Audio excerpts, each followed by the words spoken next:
Hey everyone, this is Mr. Lopez going through our choices in history paper. I want to take a little bit of time to scroll through the instructions, and then we'll also look at some sample writing from a sample outline to give you an idea of what your paper might look like. To begin, we need to know that this is worth 10% of our semester grade. So this is a big project that you want to do well on. At any time, if you have questions throughout the process, please let me know. There are 3 different due dates, so you want to make sure that you look them up and that you know what and when they are. Your paper will also include 750 to 1,000 words. That's typically about 3 to 4 pages, typed double space in a normal font, but you're best off using the word count feature of Microsoft Word, Google Docs, whatever you are using to double check. So, to begin, let's look through here. First step, of course, would be to watch this video. Congratulations, you're working on step number 1. Like we said, know when your due dates are. There are a list of prompts down below that we'll see in just a minute. So you'll choose the one that seems most interesting to you and begin researching. You'll be looking for 5 credible sources. So we're not talking about wikipedia.com, but there is a list of sources or websites you may want to use down below. However, there are others. If it tends to be a general commercial website, that's not going to work. You want to look for something that's more academic in nature, again, by consulting the list. If you do use Wikipedia to begin your research, scroll all the way to the bottom. Wikipedia has footnotes and they tell you where their stuff came from. You can find some good sources down there in the footnotes of Wikipedia, but the prompt itself or the page itself wouldn't work. So, talking about sources, you'll have 5 total sources. 3 will be primary and 2 will be secondary. You might be asking, okay, what is a primary source? A primary source was created at the time or by someone who was a witness to the events. So, a newspaper article the day after the event happened, an interview with the person who experienced or witnessed the event, that counts. Even if they're giving the interview 20 years later in their life, they're still the eyewitness. So that would make it a primary source. Primary source has to be someone that was there, or it had to occur as it happened. 2 of your sources will be secondary. Secondary source is something that was written later on, after the fact, or it could have been a secondhand account. But more likely, you'll find these using textbooks, for example. So historians, they research these events, they look at the primary sources, and they write their own analysis. That is a primary source. So, stuff you'll find as a summary on a website is usually, a secondary source, I should have said. That would be a secondary source. Your textbook is a secondary source. If somebody years from now, when you're a world famous historian, references your paper that you're writing right now, your paper would be a secondary source about the event. Scrolling down, you'll formulate your thesis. There are some resources in the class, in content to help you do that. But the biggest thing to know is that a thesis is a statement you are making that you are going to prove during your essay. Something we often see, and we'll see this on the outline, is ATQ, answer the question. You want to answer the question and you'll outline your main ideas, which will then become your support, which we'll find in the body paragraphs. We'll go through the body paragraphs and the PEA strategy. You'll have a brief conclusion that just summarizes your content and rehashes your main argument. Your conclusion doesn't have to be long at all. It's really just a summary. You'll be using MLA formatting on this essay. So that is something, there we go, that is often used in English history classes. There are sources and places to go also listed in content. Places like Citation Maker will make them for you. Grammarly can do that for you. Purdue OWL is another one. So there are several online MLA citation makers. Of course, check the due dates. You want to know when each of the 3 steps are due. Your final submission of the paper, make sure you submit it early. I can't stress this enough. Often people have emergencies that come up at the last minute. If your internet goes out, if your power goes out 5 minutes before your paper is due, that will not be a reason for an extension. There will not be any late work submitted at all. It will lock. I will not accept any late work. This is something that is prevalent in college classes, and that's just kind of the way it is. So you definitely want to submit a couple days early. That way, if there is a problem, you can get it figured out. If your internet goes down, you can go to McDonald's, Starbucks, the library, and upload it. If you have some kind of larger issue or last minute question, if you're doing it a couple days early, you can email me with questions as well, right? That way I can answer them. So make sure, please, that you do that. We have our list of options for this semester. We have a list of potential sources.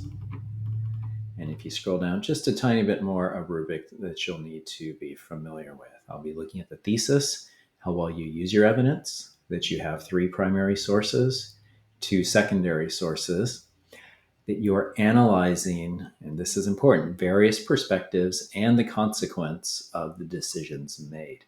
So if you look at the 20-point category there, I think the easiest way to structure your essay is to make that your 3 body paragraphs. So you will analyze 2 perspectives and 1 consequence for a 3 body paragraph. If you would like, you might add a 4th body paragraph. Maybe you want to analyze 3 perspectives and 2 consequences. But you need at least 2 perspectives on the issue. These are hot button issues that were debated, and then you need 1 consequence at a minimum. Again, you'll use MLA citations for 10% of the grade, and then 10% will be based on mechanics, things like punctuation, spelling, grammar, the clarity of your writing. If you make 1 or 2 spelling errors, I won't count off for that. You just saw me make a spelling error up at the top when I was scrolling through the word formatting, right? But this is an essay that you'll have a large amount of time to work on, and it should be polished. So let's take a look real quick at our outline. Again, you have your list in the PDF. You have sources like we talked about. Your thesis paragraph, that's your first paragraph. Your first paragraph will contain a short intro, but then, like I mentioned earlier, you want to answer the question. So you are saying, was this decision good or bad? That's what it boils down to. So I'm giving you an example that we're not really writing, but it says the 2003 U.S. invasion of Iraq was a wise decision by the president. Answered the question. We see after that 3 other sentences. Guess what? Those will become our 3 body paragraphs based on the 3 pieces of evidence that are in use. The first one is there in pink. Some saw shaky evidence as a pretext for war. Okay, that would be what your first body paragraph is about. Your second body paragraph will talk about the fact that Saddam Hussein was viewed as a world pariah that needed to be stopped. Your third body paragraph in this example would be a consequence, and I use the word consequence. As a consequence of the US invasion, Iraq was rid of a tyrant and a fragile democracy soon emerged. These are your thoughts. This is what you're going to prove in the essay. Somebody else might disagree with you. Somebody else choosing the same topic might have a different view. But guess what? That's their paper to write. You're using your evidence to prove your point, to back up your thesis. Like we said, you need at least 3 body paragraphs. If you don't know that sign there, that's a Pilcrow. That's an abbreviation for a paragraph. So again, your first body paragraph will be perspective 1. Your second body paragraph will be perspective 2. And your third body paragraph will be a consequence. If you have a really long paragraph and you think, man, this looks too long on the page, you are welcome to split that up. If you want to include a third perspective or a second consequence, you can also do that. Remember, you do need to hit the 750 word minimum. So you might want to add a body paragraph if you find the bodies you're writing are a little short. Remember, you're using 5 sources. So if you don't want to spread them out over 3 body paragraphs, you can spread them out over 4 or 5. Let's take a quick look at a body paragraph and a strategy we might use. So the PEA strategy, and thank you to the University of Texas, this is something that they actually use in their history classes, stands for point, evidence, and analysis. So think of this as a way to outline your individual body paragraphs. Of course, your evidence, right? Your argument will be supported by your primary source and your secondary sources as well. The P stands for point. So you'll simply, as a topic sentence for your body paragraph, write a point that supports your thesis. Your evidence. What is specific evidence from your source that helps to prove your point? Briefly summarize it, of course, right? Tell us what it's saying, why that's helpful in our understanding of the topic. And then you'll analyze it in several sentences. Explain how the evidence from the document supports your point. I put on the right, in the pink, some additional questions to consider. These will help you to analyze your topic, your primary source, your secondary source. Let's take a look real quick at a sample body paragraph for that sample essay we were talking about. The US invasion of Iraq in 2003 was controversial. Some people were for it right away and others were against it. So for this one, we're using a primary source, which is a YouTube video of Secretary of State Colin Powell talking to Congress saying why the US should go to war. Let's check out what we wrote here. First, the point in green. Secretary of State Colin Powell's speech clearly stated Iraq had and was continuing to develop weapons of mass destruction. That's a point, right? A simple point. We are using in-text citations as well as a bibliography page. Before I forget, the bibliography page does not contribute to your word count. So when you're counting your words, don't include your bibliography. But with in-text citations for a video, for example, you have the author or the speaker and the timestamp from where you got your info. So we see the point there in green. In blue, our evidence. What is he saying? He stated that chemical weapons were housed in 5 sites around Iraq and would soon be placed on missiles. These missiles could reach nations within an 800-mile radius of Iraq, placing several U.S. allies at risk. This included the nation of Kuwait, an oil-rich nation. So that's the evidence that is coming from this document. Now, don't quote that as literal truth. If you look through there, that's just my example using this, summarizing this document. Next, our analysis. If you look on the right, does this source show bias? What are the values and limitations of the document? So I'm going to include that in my analysis. But why does it matter? How does this help support our argument that the U.S. invasion was a good thing? Well, let's see.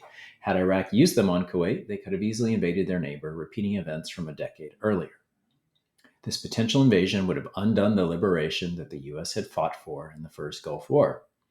It would have threatened the global oil supply, raising gas prices nationwide, including for the U.S.